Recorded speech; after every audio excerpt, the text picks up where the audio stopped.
오늘 말씀은 영상을 시청한 후에 말씀을 전하도록 하겠습니다.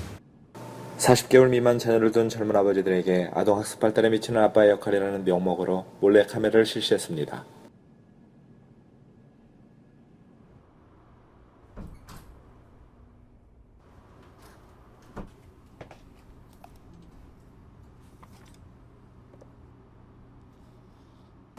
아이가 제일 좋아하는 음식은 무엇인가요?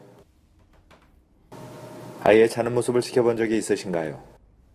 당신 차의 핸드폰의 책상 위에 지갑 속에 아이의 사진이 몇 장이나 있나요? 아이에게 사랑한다고 마지막으로 말한 건 언제인가요? 같은 질문의 대상만 바꿔서 다시 설문지를 드렸습니다. 아이를 아버지로, 아버지에게 사랑한다고 마지막으로 말한 건 언제인가요? 아버지가 제일 좋아하는 음식은 무엇인가요? 최근에 아버지를 안아본 적이 있나요? 아버지의 자는 모습을 지켜본 적이 있으신가요? 당신 차의 핸드폰의 책상 위에 지갑 속에 아버지의 사진이 몇 장이나 있나요? 총선이 아빠 김용봉, 난 신왕철 아빠 신현기. 이영근입니다. 큰아들이. 저 영우 아버지 되는 사람입니다. 조유섭 아빠, 진영이 아빠, 성함은 김성복. 생각나지요. 그 아들, 딸 만나다가 아들 가졌는데 요번에도 딸이 못할까 했는데 네 엄마, 아빠, 동생한테 신경 써주고 고맙고 부모로서 이렇게 뭔가를 충분하게 해줘야 되는데 그런 것도 못 해주고 그래서 참 마음이 아픕니다. 아들이라는 것은 어느 누가 바꿀 수도 없는 것이고 크게 뭐 도와주지도 못했고 했는데 그들이 알아서 잘 커가지고. 계속 부족한 게 부모 마음 아닐까요? 죽는 순간까지. 그런 제가 그런 마음으로 살고 있어요. 계속 부족한 거예요. 너무 엄하게 했던 게 그게 좀 미안하다. 미안해요.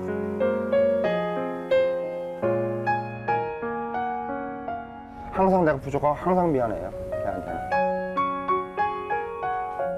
미안하다 참. 모든 것이 부족하고 못 가르치고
오늘 영상에 나오는 이 아버지들의 공통된 말이 무엇입니까? 늘 부족하고 못해줘서 미안하다. 어렸을 때부터 이야기를 참 많이 들었던 것 같아요. 야야, 못해줘서 미안하다. 못해줘서 미안하다. 그것이 부모의 심정인 것만 같습니다. 어머니, 아버지라는 이 단어는 부르기만 해도 우리의 가슴을 설레게 하는 힘이 있습니다. 왜냐하면 이 아버지 어머니의 모습 속에 하나님의 모습이 있기 때문입니다. 자녀의 못된 모습을 보면서도 참고 기다리시는 모습도 하나님을 닮았습니다. 자녀를 그저 불쌍히 여기시고 자녀들의 일이라면 앞장서시면서 당신들의 모든 것을 아낌없이 쏟아붓는 모습도 하나님을 닮았습니다. 자녀들을 무조건 사랑하는, 아무런 조건 없이 사랑하는 그 모습도 하나님을 닮았습니다. 다만 하나님과 차이가 있다면 사랑과 오래 참음의 모습이 조금 미숙하다라는 것이죠. 부모님은 자녀들의 마음을 헤아리는데 부족합니다. 때로는 인간적인 감정에 치우칠 때도 있습니다. 어떤 때는 부모님으로부터 받은 상처를 다시 자녀에게 되물림하여 의도치 않게 자녀들에게 상처를 주기도 합니다.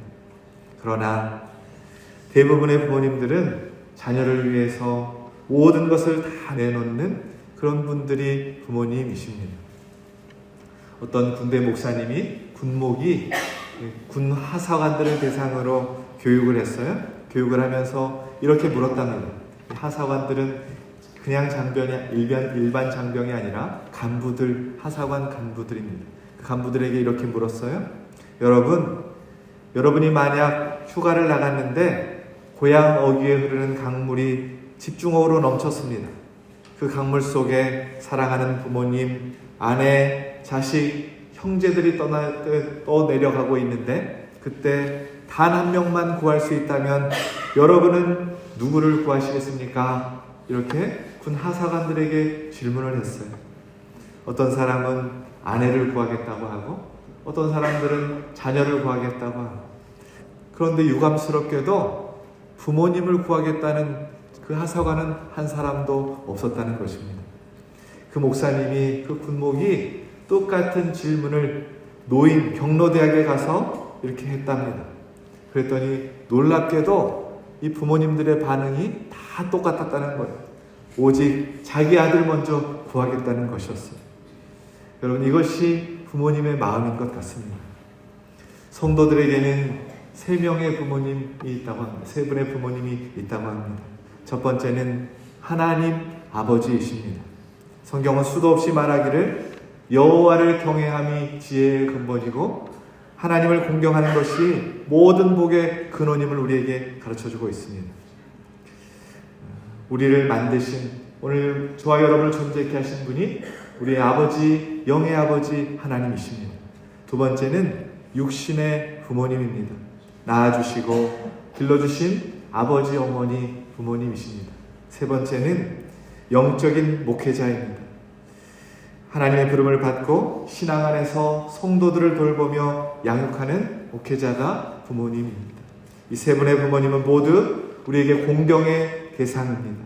특별히 어버이 주일인 오늘 저와 여러분의 마음 가운데 살아계신 하나님 아버지를, 육신의 부모님을 영적인 부모님이신 목회자를 공경하는 마음이 충만히 넘치시기를 예수 그리스도의 이름으로 축원합니다. 하나님께서 오늘 저와 여러분에게 명령하세요. 내 아버지와 어머니를 공경하라. 여러분, 이것은 절대 명령입니다. 이유가 없어요. 이것이 옳다는 것입니다. 또 약속이 있는, 축복이 약속이 되어 있는 첫 번째 계명입니다. 공경하라라는 이 헬라어 티마오라는 이 단어 속에는 높이 섬기라, 가치를 인정하라, 권위를 인정하고 존경하라, 존경심을 가지라 라는 의미를 가지고 있습니다. 낮춰서 사랑하는 것이 아니고, 수평적으로 사랑하는 것이 아니고 높여서 사랑하라 라는 것이죠. 저는 어렸을 때 저희 어머님이, 저희 아버지가 너무나 불쌍해 보였어요. 못 배우시고 너무나 가난하게 사셨기 때문에 불쌍하다, 참 우리 부모님 불쌍하다, 나중에 성공하면 꼭 호강시켜 드려야겠다, 이 마음이 늘 있었습니다. 근데 제가 본문을 읽고 회개를 했어요. 부모님은 우리가 불쌍하게 여겨야 할 대상이 아니라 존경의 대상, 높이 사랑해야 할 대상이라고 성경은 오늘 우리에게 가르쳐주고 있습니다. 내가 아무리 위대한 성공을 했다고 할지라도 부모님의 권위 이상 올라갈 수 없고, 부모님이 아무리 내게 잘못을 했다고 할지라도 부모님의 권위를 무너뜨려서는 안 된다라고 우리에게 가르쳐주고 있습니다. 총리가 된 세상말로 성공한 요셉이 연로한 아버지 야곱에 대한 존경심을 표현한 장면이 나옵니다. 창세기 48장 12절에 요셉이 땅에 엎드려 절하고 라고 표현되어 있어요. 총리가 되었지만 연로하신 아버지 앞에 무릎을 꿇고 절을 하는 것입니다. 솔로몬이 새롭게 왕의 자리에 오른 후에 어머니 밧세바에게 대단한 정중함을 표현하는데 열왕기상 2장 19절에 왕이 일어나 영접하여 절한 후에 라고 표현하고 있습니다. 요셉과 솔로몬은 높은 자리에 본인이 올랐음에도 불구하고 더 높으신 부모님에게 존경을 표했다라는 것이죠. 이렇게 부모님을 공경하는 자에게 하나님께서 복을 주시는데 어떤 복을 주시는가? 출애굽기 20장 12절 말씀 우리 함께 봉독합시다. 내 부모를 공경하라. 그리하면 내 하나님 여호와가 내게 준 땅에서 내 생명이 길리라. 아멘. 에베소서 6장 3절 말씀입니다. 이로써 내가 잘되고 땅에서 장수하리라. 아멘. 부모를 공경하는 자에게 형통의 복과 장수의 복을 주시겠다고 우리에게 약속하십니다. 여러분 보세요.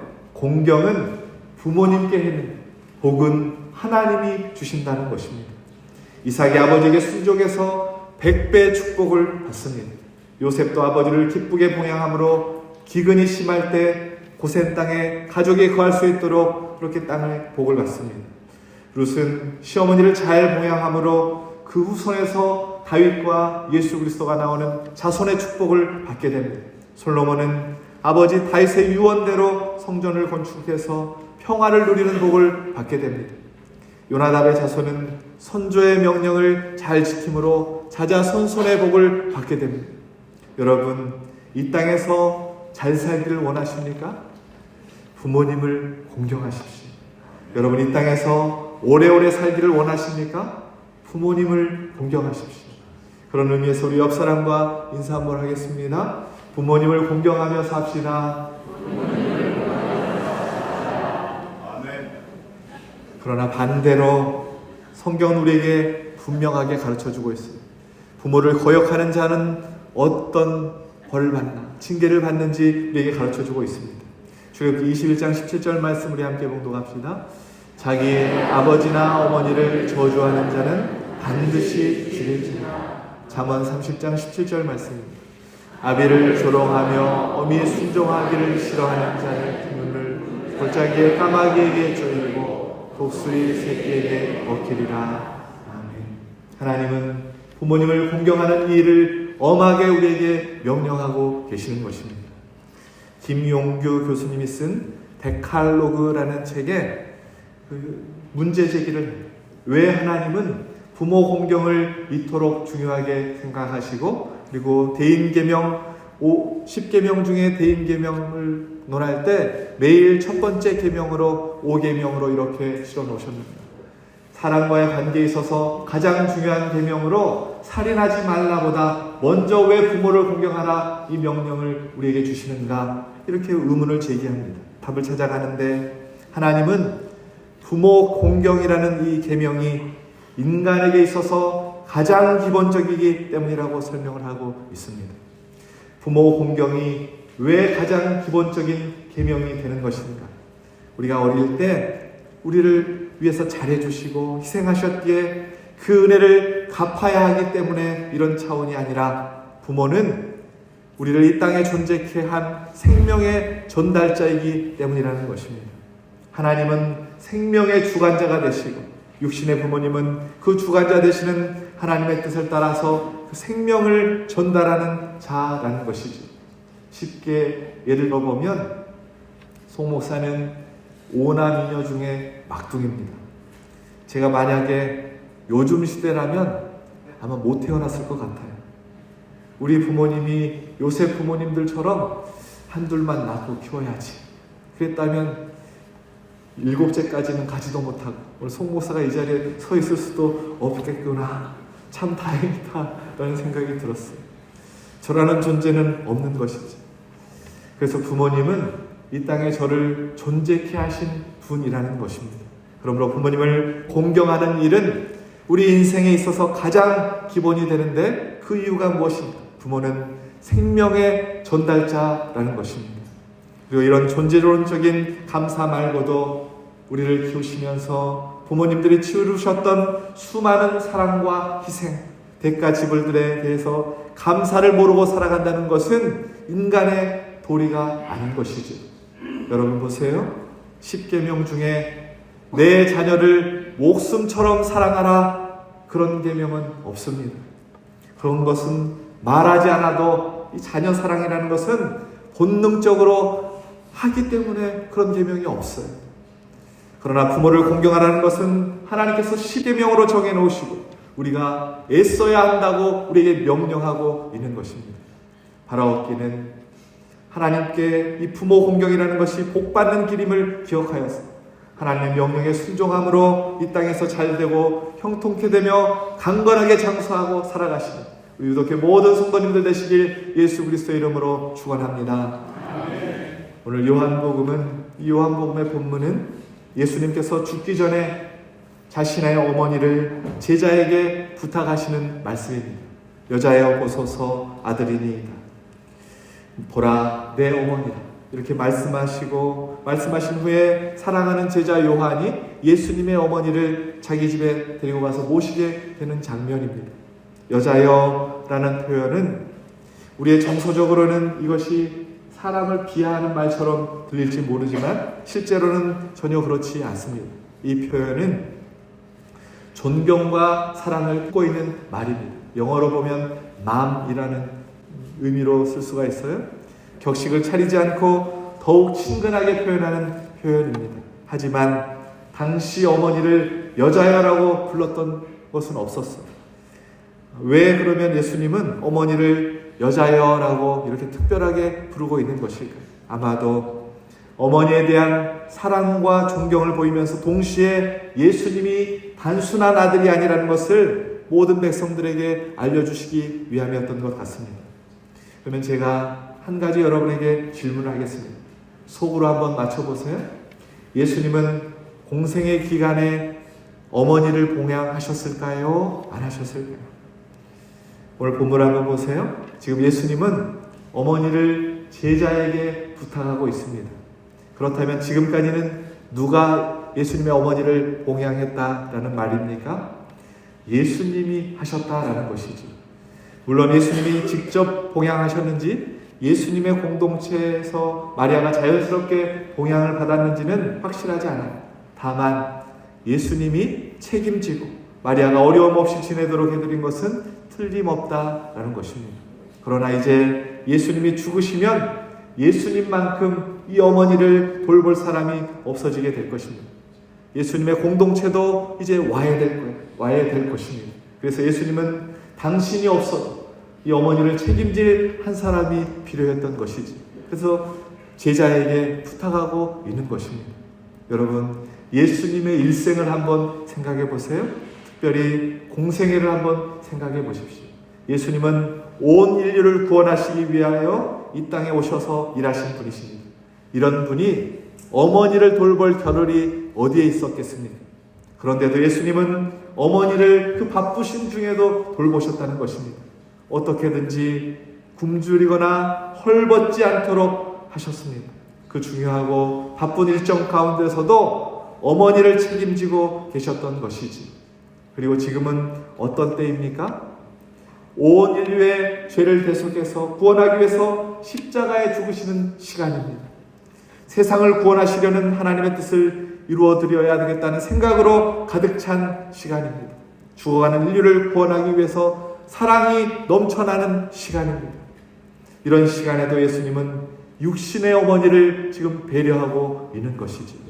그 바쁜 중에도 어머니를 보살펴드리고 계시고 죽으면서도 어머니의 안전을 보장해드리고 있는 것입니다. 여러분, 우리의 모습을 한번 생각해 보십시오. 우리가 부모님을 잘 모시지 못하는 이유가 무엇입니까? 대부분 너무 바빠서 그렇죠. 중요한 일을 하기 때문에 그렇고 내가 먹고 살기 바쁘다는 핑계로 그런 것이지. 그러나 그것이 오늘 예수님 앞에 정말로 이유가 될 수 있습니까? 우리는 예수님만큼 중요한 일을 하고 살고 있습니까?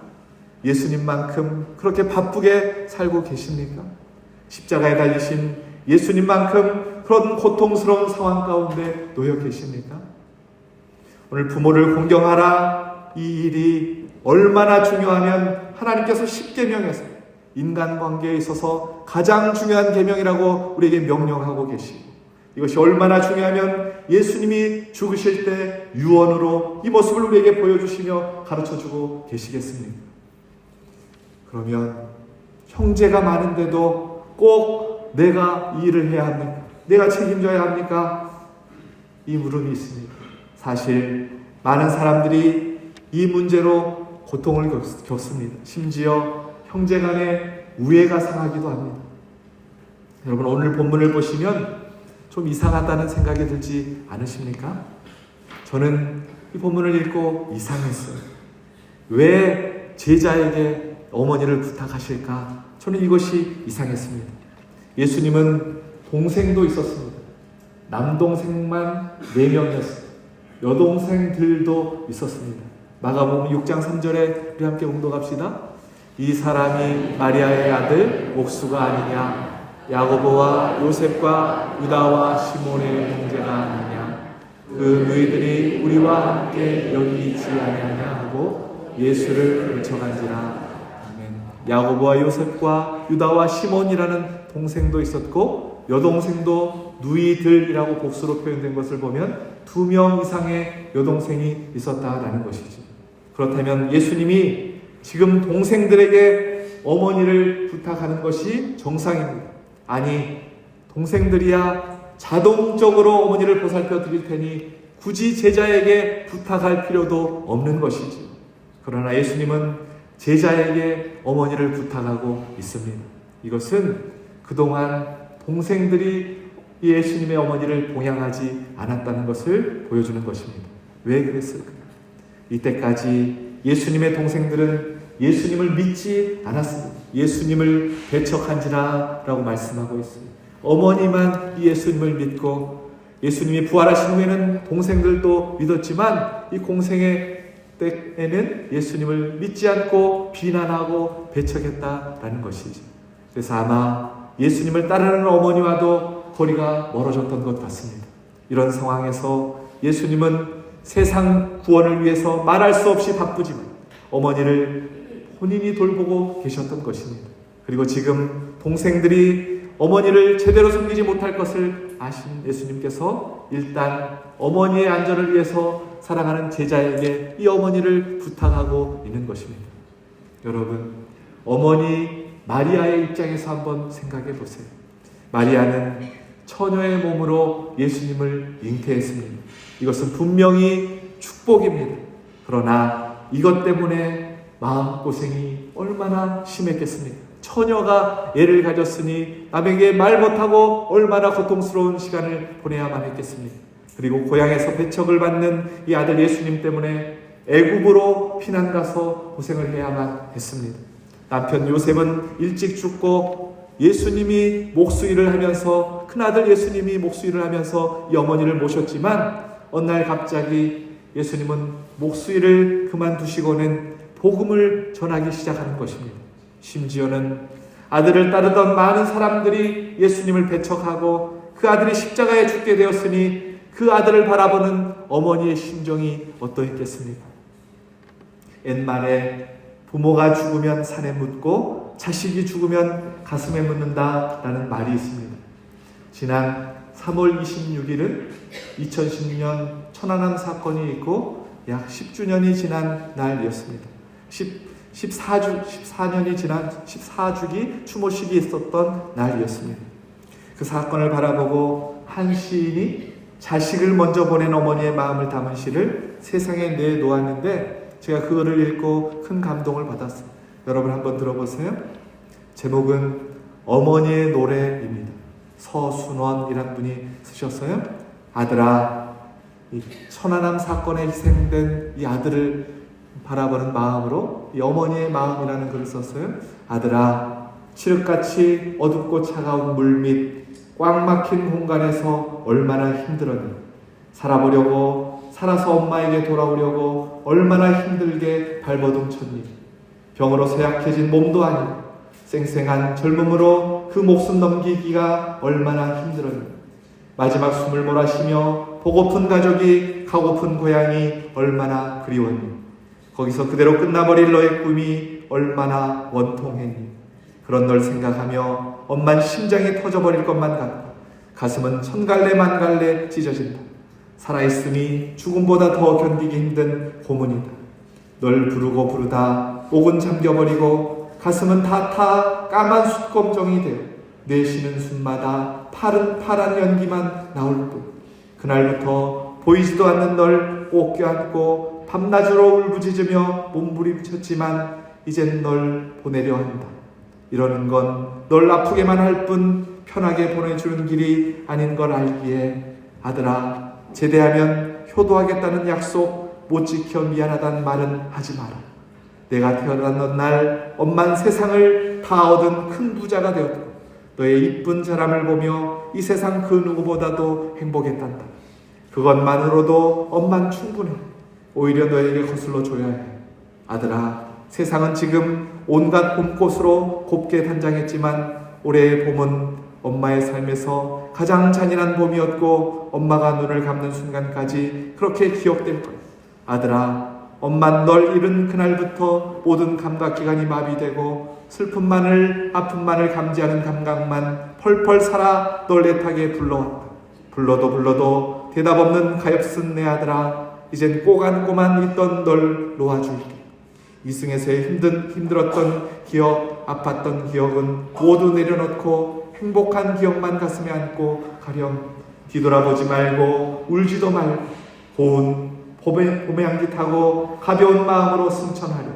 아들아 넌 엄마의 아들이기 이전에 대한의 아들로서 조국을 지키다 떠난 자랑스러운 아들이기에 엄만 아픈 가슴 달래려 한다. 아들아 머지않아 엄만 내 곁으로 돌아가 널 만날 기다림으로 살련다. 그때 우리 다시 만나 이승에서 못다한 사랑 나누자. 아들아 사랑한다. 죽을 만큼 사랑한다. 잘 가라 내 아들.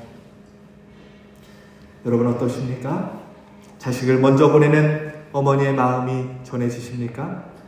세상에서 가장 큰 슬픔은 사랑하는 사람을 잃은 슬픔이랍니다. 자식을 먼저 떠나보내는 부모의 심정을 이루 표현할 수 없는 것이지.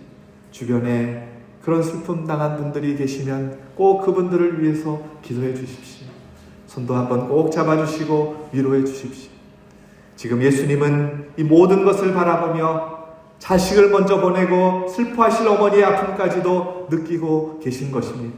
그리고 진심으로 어머니를 위로하고 돕고 싶은 마음이 예수님 안에 가득 차셨던 것입니다. 이런 마음으로 부모를 섬길 때 참 효도가 되는 것임을 오늘 예수님께서 손수 우리에게 보여주고 계신다라는 것입니다. 여러분, 우리의 부모님은 어떠십니까? 내 부모님이 나 때문에 어떤 고통을 당하고 살아오셨습니까? 우리의 부모님은 정말 험한 세상을 살아오셨습니다. 일제시대 그 어려움을 겪어내시고 6.25로 폐허가 되다시피 한 사회에서 당신들은 먹지 못하고 입지 못하고 우리를 키우셨습니다. 이런 부모님께 내가 해드리는 게 무엇이 있습니까? 부모님의 은혜를 깨닫기는커녕 더 잘 사는 사람 바라보며 불평하고 살고 있지는 않으셨습니까? 이제 나이 드신 부모님은 집만 된다고 원망하지는 않으셨습니까? 엄마 아빠가 다른 부모처럼 나에게 해준 게 뭐가 있냐며 불평하지는 않으셨습니까? 자녀에게 돈 10만 원 쓰면 고민하지 않아요. 그러나 부모님에게는 10만 원 드리는 것도 한참을 고민하면서 우리는 그렇게 살고 있지는 않으십니까? 어느 교회 주일학교에 한 어린이가 오늘 집에 돌아오자마자 무언가를 열심히 외우는 것이었습니다. 아빠가 궁금해서 귀를 기울이면서 자세히 들어봤어요. 10계명이었습니다. 그런데 아이가 제 5계명을 외우기는 외우는데 내 부모를 공격하라, 내 부모를 공격하라 이렇게 외우고 있는 것이었어요. 그래서 아빠가 아이에게 이놈아 공격이 아니고 공경이야 공경이라고 가르쳐주자 이 아이가 아빠 공경하고 공경하고 차이가 뭐예요? 라고 되묻는 것이었습니다. 아빠는 아이에게 공경은 엄마 아빠를 사랑하고 엄마 아빠 말씀을 잘 듣는 것이고 공격은 엄마 아빠한테 덤비면서 엄마 아빠 말씀을 안 듣는 것이 공격이야 이렇게 대답을 해 주었습니다. 그러자 대뜸 이 아이가 이 아빠에게 하는 말이, 아빠, 그런데 아빠는 왜 할아버지를 공격해요? 라고 했다는 거예요. 누가 웃자고 지어낸 이야기지만 우리의 삶이 부모를 힘들게 하고 있지는 않은지 돌아봐야 한다는 것입니다. 내 생각대로 효도하고 있지는 않은지 점검해야 한다는 것입니다. 잠언 23장 25절 말씀 우리 함께 봉독합시다. 내 부모를 즐겁게 하며 너를 낳은 어미를 기쁘게 하라. 다시 한번 봉독합시다. 내 부모를 즐겁게 하며 너를 낳은 어미를 기쁘게 하라. 아멘. 어떻게 하면 부모님께서 기뻐하실지, 어떻게 하면 어머니 아버지께서 즐거워하실지 늘 생각하면서 예수님처럼 효도를 실천하라라고 말씀하고 있습니다. 우리 이렇게 모든 성도님들이 부모를 참된 효도로 기쁘게 해드리며 살아가는 참된 믿음의 사람들 다 되실 수 있길 예수 그리스도의 이름으로 축원합니다. 혹시 이렇게 말씀하는 분이 계실지 모르겠어요. 목사님, 저는 고아예요, 고아. 어머니 아버지 다 돌아가셨어요. 그러나 여러분, 효도할 길이 있습니다. 부모님이 만약 살아계셨다면 여러분에게 무엇을 원하실지를 생각해 보십시오. 부모님이 하나님을 믿는 신앙인이셨다면 신앙생활 잘하는 것이 우리에게 가장 크게 원하셨을 일인 것입니다. 이제부터라도 충성스러운 하나님의 백성이 되십시오. 교회에서 칭찬받는 사람이 되어 부모님의 소원을 이루어드리고 부모님의 이름을 높여드리는 그런 성도가 저와 여러분 되시길 예수 그리스도의 이름으로 축원합니다. 부모님이 신앙인이 아니었더라도 부모님은 무조건 자녀가 잘 되기를 원하십니다. 그러므로 여러분에게 가장 복된 길을 선택하시고 그 길을 걸어가십시오. 그 길은 무엇인가? 하나님이 주시는 영생과 축복을 받는 길입니다. 예수 믿고 구원의 길을 걸어가는 것입니다. 그리고 부모님이 자녀에게 원하는 것은 이 땅 가운데 화목하게 살아가는 것입니다. 내가 아무리 좋은 것을 부모님께 해드려도 동생이 어렵게 살아가면, 형제가 어렵게 살아가면 부모님은 그것 자신이 쓰지 않으시고 동생을 갖다 주는 것입니다. 부모님은 자기에게 잘해주는 것보다 자기 형제들에게, 자손들에게 잘해주는 것을 더 기뻐하십니다. 형제들이 다 잘 사는 것을 부모님은 원하십니다. 그러므로 어려운 가족들을 도와주는 것도 부모님께 직접 해드리는 것 못지않게 부모님의 뜻을 이루어드리는 효도라는 것입니다. 사랑하는 여러분, 이제 말씀을 정리하겠습니다. 오늘 하나님께서 저와 여러분에게 명령하십니다. 내 부모를 공경하라 명령하십니다. 이것이 옳은 일이고 복받는 길이기 때문에 그렇습니다. 그래서 예수님께서도 친히 십자가를 지시기 전에 효도를 유언으로 우리에게 보여주고 계시는 것입니다. 바라옵기는 예수님을 본받아 하나님의 명령에 순종하여 부모님을 사랑하고 존경하며 살아가는 저와 여러분 되시길 소망합니다. 또한 육신의 부모뿐만 아니라 교회 안에서도 우어른을 공경하고 사랑하고 존경하는 이 믿음의 도리를 다하셔서 그런 역사와 전통이 있는 교회가 우리 유독교회가 되기를 예수 그리스도의 이름으로 축원합니다.